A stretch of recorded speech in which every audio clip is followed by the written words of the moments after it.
Here's the issue. If you don't make your will, the state has one for you, but it might not be what you want. In today's video, I'm going to walk you through what you need to know to get your first will done. Hey, I'm Liza Hanks, and welcome to my channel. I've spent 20 years as an estate planning attorney, and I know for certain that you have enough financial savvy and education right now to get this job done right. Don't let yourself be intimidated or overwhelmed by attorneys or by the estate planning process. You've got this.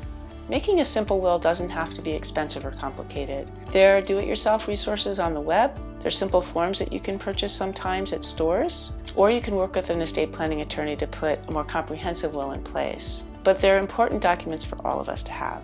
Here's the 4 main things you'll need to decide in order to create a will. First, you need to pick somebody to act as your executor. This is a person who represents you legally after you die. That means things like paying your last expenses, filing your last tax returns, returning the Comcast box at your house, and distributing your assets to the people that you want to leave them to. Second, you want to think about who you want to leave your personal property to. Personal property are things like furniture, furnishings, artwork, your car, physical things that you own in your house. Third, you want to think about who to leave your other assets to, like bank accounts, investment accounts, or real property. And if you have minor kids, you need to think about how to make sure that they grow up happy and safe.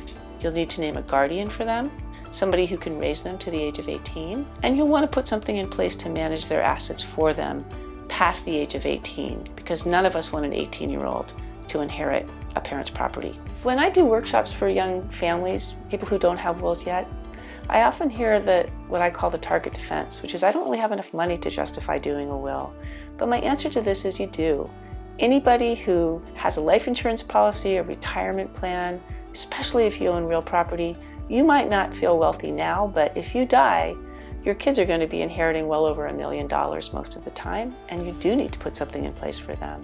Now that you know more about how to write a will, you might be curious about estate planning in general. Please download my guide, 10 estate planning tips every woman should know, from the link below. This guide is all about empowering and educating women so they don't feel overwhelmed or intimidated by estate planning. Also, be sure to watch this video next, where I talk about other estate planning tips for women. Watch this video and I'll see you there.